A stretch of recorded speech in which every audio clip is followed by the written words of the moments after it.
Bonjour et bienvenue sur Motors TV, la chaîne du WRC pour la présentation de la 11e manche de la saison, le Rallye de France où Sébastien Loeb sera en mesure de remporter le titre pour la 7e fois d'affilée. Un rendez-vous à domicile pour le champion français dont le week-end s'annonce chargé en émotions. Au programme de ce nouveau numéro de Shakedown, un entretien exclusif avec Sébastien Loeb et Daniel Elena, son copilote.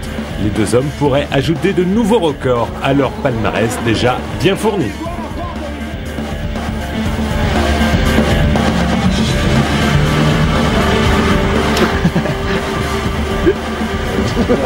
It's more easy, Et bien sûr, Sébastien Loeb qui nous dit que s'il a la possibilité de gagner, eh bien, il ne va pas s'en priver. Avec l'arrivée de ce nouveau Rallye de France, nous tournerons une page d'histoire en revenant sur l'ancienne version de cette manche. C'était le Tour de Corse. Et bien sûr, nous ferons le tour des dernières nouvelles en provenance de la planète Rallye. Avec Ken Block, comme on peut voir ici, lors de son dernier extrait vidéo tourné à Montlhéry.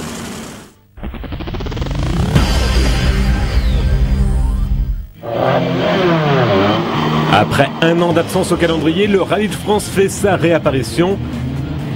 Depuis 1973, c'est-à-dire la première édition du championnat du monde, l'épreuve était organisée en Corse sur des routes montagneuses.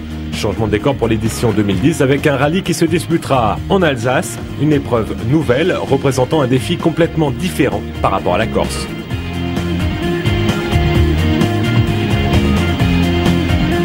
Le quartier général du rallye sera basé dans la ville de Strasbourg, à 400 km à l'est de Paris.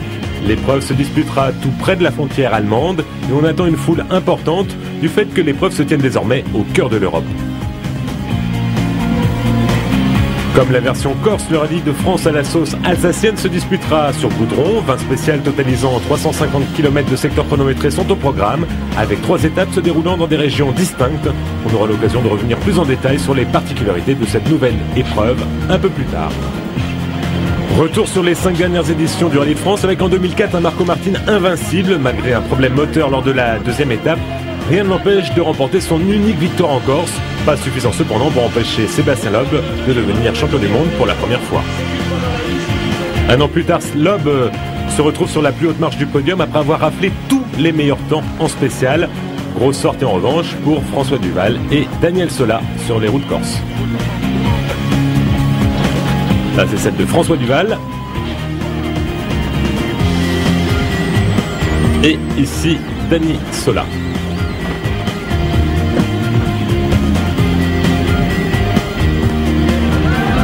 En 2006, deuxième victoire de Loeb en France. Durant toute l'épreuve, il a été harcelé par Marcus Gronholm qui permet à Ford de marquer les points de la deuxième place.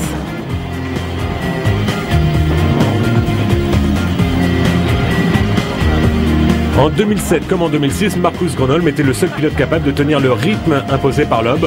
Au final, le Français remporte sa 3e victoire de rang en Corse. Et lors du dernier Rallye de France, il y a 2 ans, 4e victoire pour Loeb qui avait terminé avec plus de 3 minutes d'avance sur Mikko Hirvonen, son dauphin.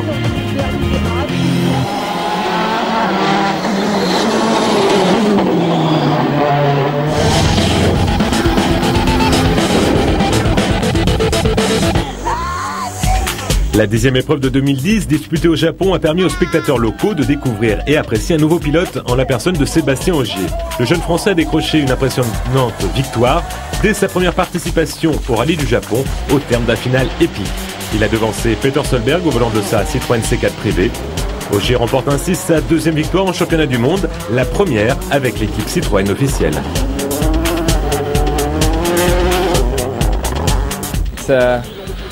Et c'est un week-end parfait pour nous, dit Sébastien Ogier. Aujourd'hui, nous avons dû attaquer vraiment fort pour battre Peter. Peter est un très bon pilote et c'est toujours difficile d'avoir à lutter contre lui. C'est pourquoi je suis vraiment très content de cette victoire. L'autre bon point pour moi, c'est que dans le passé, je n'étais pas à l'aise sur ce type de terrain, mais nous avons progressé en termes de pilotage et ça me rend d'autant plus satisfait. Définitivement, c'est une belle victoire. On écoute maintenant le team manager de Citroën Racing, Seven Smith, et je pense qu'il s'agit de sa plus belle performance jusqu'à présent. Il a beaucoup progressé car il rencontrait des difficultés sur ce type de spéciale étroite avec des ornières, notamment lors des seconds passages. Il m'a dit qu'il était là pour apprendre et il gagne. Je pense que dans le futur, il faudra compter avec lui sur ce type de terrain, comme en Pologne ou ailleurs. Après avoir gagné les 3 dernières éditions du Rallye du Japon, on attendait de Ford une belle opposition face à Citroën, mais les deux pilotes ont prouvé leur pointe de vitesse tout au long du week-end, mais encore une fois, des soucis techniques les ont empêchés de concrétiser. Tout le monde peut rencontrer des petits soucis, Sébastien et Dany en ont également fait les frais cette année. Le problème pour nous cette saison est que ces pépins surviennent souvent au plus mauvais moment.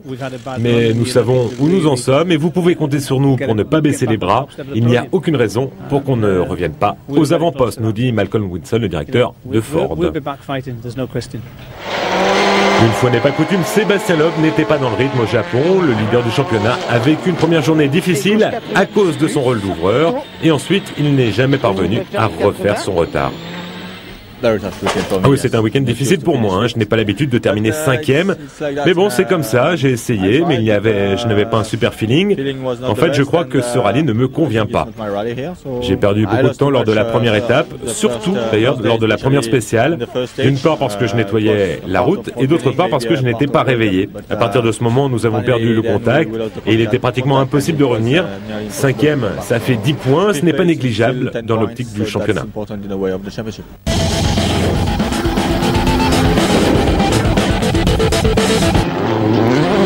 Même s'ils n'ont pu faire mieux que 5e au Japon, Sébastien Loeb et son copilote Daniel Elena sont en route vers leur 7e titre. Avant leur déconvenue du Japon, ils avaient terminé sur le podium des 9 premiers rallyes de la saison. Une saison presque facile d'un point de vue extérieur. La saison n'est pas encore finie, mais je pense avoir été plus régulier que lors des saisons précédentes. Quelques victoires et à chaque fois sur le podium, lorsque je ne gagnais pas, ce sont des points très importants pour le championnat. Et pour Daniel Elena, il dit oui, il n'y a pas eu d'erreur cette année comparé à 2009 où nous avons fait des tonneaux en Grèce avant de rencontrer un problème en Pologne et puis d'être pénalisé en Sardaigne. Alors je touche du bois. On le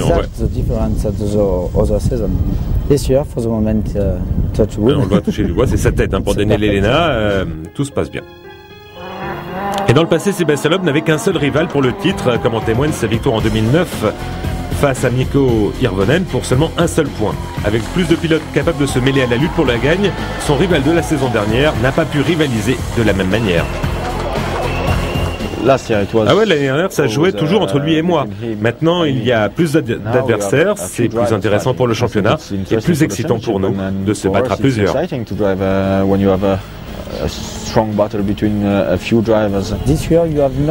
Cette année, il n'y a pas qu'un seul équipage à pousser fort, comme c'était le cas avec Marcus ou Mikko, mais plusieurs pilotes. Sur chaque rallye, il faut se battre contre l'un d'entre eux, et ce n'est pas facile.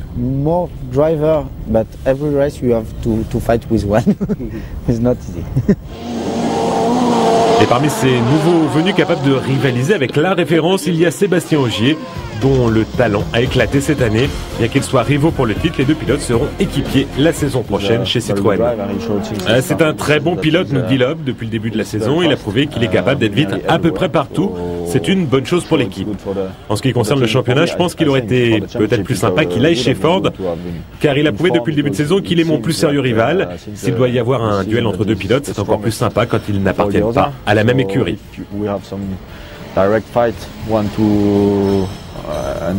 Peut-être qu'il revient ici sur les consignes qu'il y a pu y avoir en Jordanie.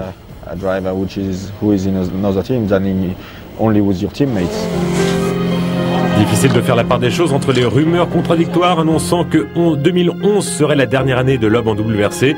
Toujours est-il qu'avec un 7e titre à portée de main, il semble que son besoin de compétition soit toujours aussi fort. Je suis ici parce que je le veux, parce que j'aime encore et toujours le rallye et la lutte pour la gagne. Je pilote avec l'objectif de décrocher un 7e titre. C'est le but de ma saison, mais en fait ça ne changera pas ma vie d'en avoir 6, 8, 9 ou 7. Je fais ça avant tout parce que j'aime ça, j'aime mon métier et j'aime le rallye. Just because I like what I do. I enjoy to do this job and enjoy the rallies and that's it. Loeb peut remporter une 7e couronne dès la prochaine manche en France et s'il avait besoin d'une motivation supplémentaire, l'épreuve se déroule dans son Alsace natale. Ce serait un grand moment de gagner là-bas, mais je ne suis pas en position de choisir. Mon souhait de remporter le championnat cette année, c'est vraiment la seule chose que je souhaite vraiment et je ne vais pas faire le difficile quant à savoir où et quand j'y parviendrai.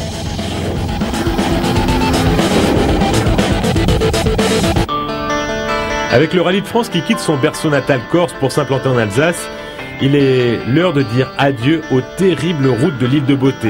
Introduit au calendrier depuis la création du championnat du monde en 1973, pendant 35 ans, le Tour de Corse a été le théâtre d'incroyables exploits, de figures à couper le souffle et malheureusement également de tragédies. Cette épreuve constituait un défi, l'élite du WRC s'en souvient très bien. Ouais, la Corse était un classique, nous dit Danny Sardo, au même titre que le Monte Carlo. Un très beau rallye qui procurait de belles sensations aux pilotes avec une adhérence incroyable. Dans certaines spéciales, sous la pluie, on pouvait rouler en slick. Pour Malcolm Wilson, il nous dit qu'au fil des ans, le revêtement et l'organisation se sont beaucoup améliorés. Quelques années plus tôt, les pilotes s'y rendaient avec la peur au ventre, mais lors des dernières éditions, les équipages étaient sous le charme de cette manche asphalte. Ah, c'était des routes spéciales pour l'Aube. Très tortueuse, très bosselée, du vieux goudron. C'était sympa de piloter sur ces spéciales. Et j'ai toujours aimé aller là-bas. Pour Peter Solberg, c'était vraiment sinueux et étroit. Il fallait vraiment être à l'attaque sur ces routes tortueuses. J'ai gagné là-bas, je sais ce que ça veut dire. Une victoire importante qui m'a procuré de belles sensations. Ça, c'était en 2003. Après avoir fracassé la voiture lors du shakedown. Et pour Mikko Hirvonen, il n'y a pas de rallye comme celui-ci. Pour moi, c'était la manche asphalte par excellence, un rallye chargé d'histoire. Le Tour de Corse était long et exigeant pour les pilotes, avec les routes les plus sinueuses que je connaisse. Le rallye aux 10 000 virages, comme on l'avait surnommé, ne ressemblait à aucun autre. Une épreuve dont la star montante se souvient très bien. Ah ouais, c'est Sébastien Ogier, la star montante. Ouais, le Tour de Corse était une épreuve mythique. Je l'ai disputé à 2 reprises, dont une fois en junior WRC. C'est un bon souvenir puisque c'est là-bas que j'ai décroché le titre mondial. C'est un rallye sinueux avec beaucoup de virages. La Finlande avait ses 1000 lacs, la Corse avait ses 10 000 virages. In Corsica, it was even 10,000 corners. À l'origine, comme le nom Tour de Corse l'indique, l'épreuve faisait le tour de l'île avec le parcours le plus long du calendrier, si l'on accepte les rallyes africains. Ah oui, le rallye a beaucoup changé, nous dit Jari-Matti Latvala, à la fin des années 80. Avant, c'était vraiment très long et un peu dangereux, notamment sur les routes qui longeaient le littoral. On pouvait démarrer au niveau de la mer et se retrouver très rapidement à 1 km d'altitude. Autre point particulier en Corse, les spéciales qui pouvaient être très longues. Dans les années 80, certaines faisaient plus de 100 km et plus d'1 heure de chrono. Étonnamment, Sébastien Loeb ne détient pas le record du nombre de victoires en Corse, un honneur qui revient à Didier Auriol. Le champion du monde 1994 a remporté l'épreuve à 6 reprises. La Corse faisait partie de ces épreuves piégeuses et difficiles. Elle convenait très bien à Didier, un peu comme Sébastien se sent à l'aise en Allemagne. C'est incroyable d'ailleurs de voir le nombre de victoires que ces gars peuvent remporter sur des épreuves aussi délicates. Ça, c'est l'avis de Malcolm Wilson. Loeb est à une victoire d'un 5e succès en France, une victoire qui serait synonyme d'un 7e titre mondial.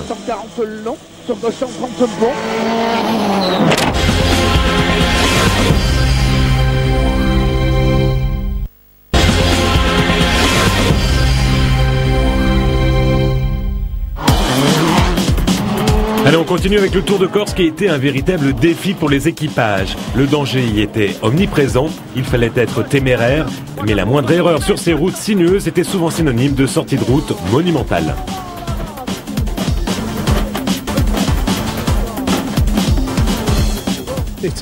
On n'avait aucune marge d'erreur, nous dit Malcolm Wilson. Il fallait constamment rouler à la limite, au ras des précipices ou des rochers.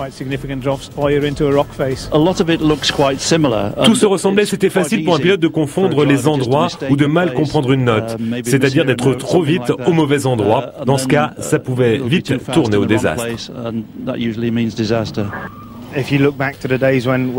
Attilio Bettega et Jari Hirvonen y ont perdu la vie. À l'époque, l'épreuve était particulièrement dangereuse, réservée aux plus courageux. Des événements tragiques qui ont sonné la mort des groupes B. La sécurité a alors énormément progressé et des pilotes ont pu réchapper de terribles accidents à l'image de Tommy Mäkinen. À la sortie d'un virage, il s'est retrouvé nez à nez avec une vache. Il a percuté un rocher du côté gauche avant d'être projeté à droite de la route où il a heurté un mur avant de finir sa course sur le toit dans un ruisseau situé en contrebas de la route. Un gros crash, mais le style généreux de Colin McRae sur un terrain aussi particulier que la Corse ne faisait pas non plus toujours bon ménage. Et vous avez vu, on n'avait pas besoin de combinaison unifugée à cette époque. Il était arrivé trop vite, et quand il s'en est aperçu, il a essayé d'inscrire la voiture, de la balancer plutôt dans le virage, dans l'espoir de se ralentir en glisse, mais le fossé de l'intérieur nous a déséquilibrés. Nous sommes partis en pirouette façon tire-bouchon, droit dans le mur extérieur, avant d'être renvoyés de l'autre côté.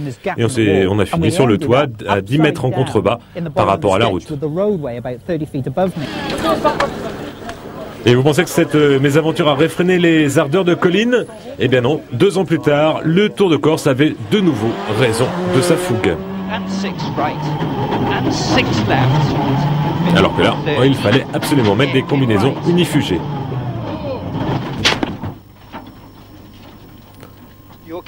Ouais, c'était un peu le même style d'accident que le premier, c'était à peu près la même difficulté. Il part en glisse un peu au large et finit dans les arbres. Un gros choc avec l'arceau-cache touché, les vitres en miettes, et Colin n'avait pas eu le temps de lâcher le volant, ce qui lui a valu un doigt cassé. La semaine suivante, avant le début des reconnaissances de la Catalogne, il souffrait toujours. Il m'a dit je crois que je vais aller me faire amputer. Mais je lui ai répondu que c'était pas une bonne idée. Je lui ai conseillé de faire son possible pour éviter cela. Réaction typique de Colin, mais non, il ne va pas me manquer, alors que si je le garde, je vais souffrir tout au long du rallye. On a fini par le convaincre, il a conservé son doigt et il a fait le rallye de Catalogne comme ça.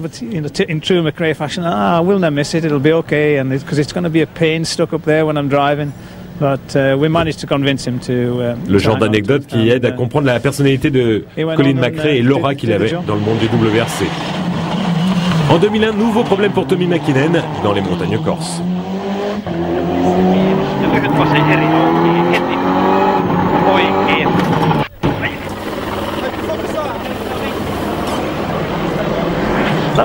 C'était un accident bizarre. En voyant les images de la caméra embarquée, on n'a pas l'impression que ça va aussi mal se terminer. Mais le premier impact a été terrible. Ça nous a pas complètement ralenti. La voiture était encore à 70-80 km/h après. Le genre de crash qui vraiment casse le dos des copilotes.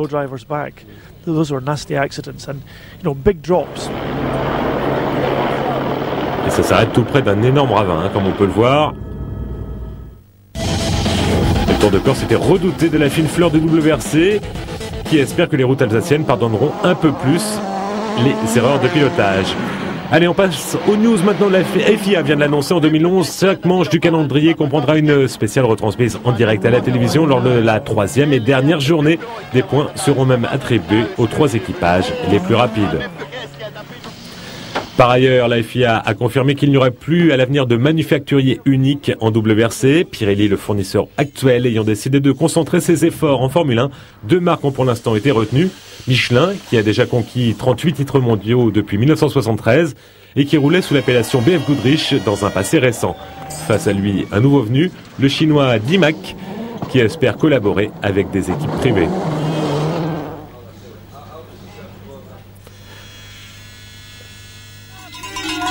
L'année prochaine, le rallye de Suède, qui marquera l'ouverture de la saison 2011, comprendra une spéciale tracée en Norvège. Les concurrents la parcourront 2 fois. Ils franchiront donc la frontière par 2 fois. La collaboration entre Citroën et Peter Solberg pourrait continuer en 2011. En effet, depuis 2009, date à laquelle Peter roule sur Citroën, les ventes du constructeur français ont progressé de 67% en Norvège, de quoi inciter la marque de Chevron à confier une DS3 au cadet des frères Solberg.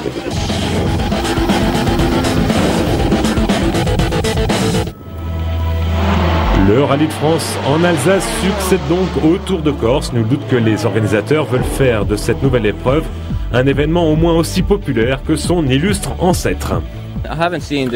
Mikko Hirvonen nous dit qu'il va découvrir l'épreuve et qu'il n'y a aucune raison pour que ce ne soit pas bien. On verra bien une fois sur place. De toute façon, il nous dit que c'est toujours sympa de découvrir de nouveaux rallyes. Il y a de nouvelles spéciales, de nouvelles villes. On jugera sur place. Pour Matthew Wilson, il nous explique que ce n'est plus sur une île, donc ça va attirer beaucoup plus de spectateurs qu'auparavant. En ce qui nous concerne, les pilotes, donc, ça ne va pas être facile de se mesurer à Sébastien dans sa région natale. L'ABOG joueront à domicile, mais l'épreuve sera nouvelle pour tout le monde, même si pilotes et écuries savent déjà en grande partie à quoi s'attendre. Ouais, je crois que c'est très différent de la Corse, hein, j'en suis à peu près sûr. Même ça ressemble plus à l'Allemagne, sans être exactement pareil non plus.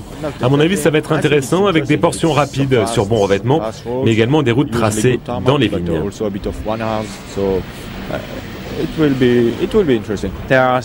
Les spéciales ressemblent à celles du Monte Carlo avec des portions sur terre comme en Allemagne, où certains chronos sont mixtes. Et pour Peter Solberg, il nous dit que ce serait une nouvelle aventure. Yvan Muller fera partie de mon équipe pour cette épreuve. C'est un mec sympa, le rallye s'annonce bien. Et oui, vous pouvez compter sur nous pour suivre l'évolution du champion du monde WTCC 2008 sur la Xar WRC aux couleurs de Motors TV. Pour Sébastien Ogier, il nous dit qu'il a disputé l'épreuve en championnat de France il y a 3 ou 4 ans, mais qu'il croit que les spéciales n'ont plus rien à voir. Alors bien sûr, il connaît un peu la région du parcours, mais pas vraiment les spéciales. S'il pleut, en tout cas, nous dit-il, les routes vont être vraiment glissantes. Alors Malcolm Wilson, lui, a discuté avec les organisateurs. A priori, ils se sont inspirés de ce qu'il se fait en Allemagne, avec 3 étapes bien distinctes. On m'a dit que ce serait varié, nous dit-il, avec de la montagne et des portions rapides. En tout cas, le défi s'annonce excitant.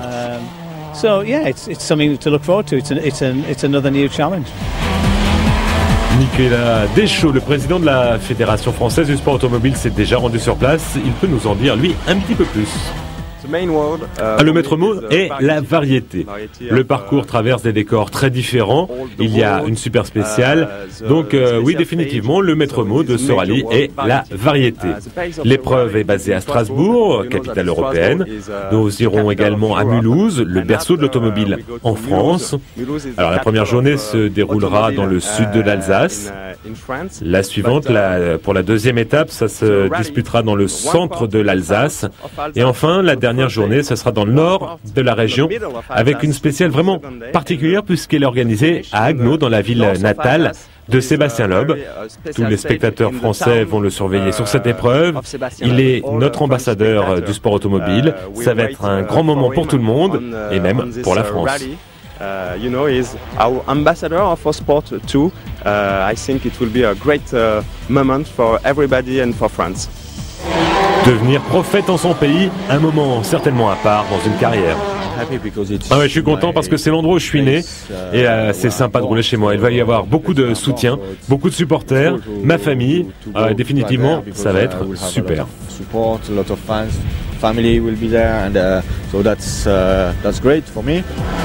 Avec Loeb pouvant être titré à domicile et le lancement d'une nouvelle épreuve, on attend beaucoup de monde sur le Rallye de France.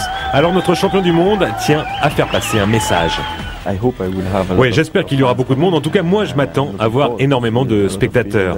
Mais j'espère que les gens comprendront que c'est la première fois que le rallye est organisé chez nous. Et donc, il faut se montrer irréprochable en se plaçant dans des endroits sécurisés que les commissaires ne manqueront pas d'indiquer.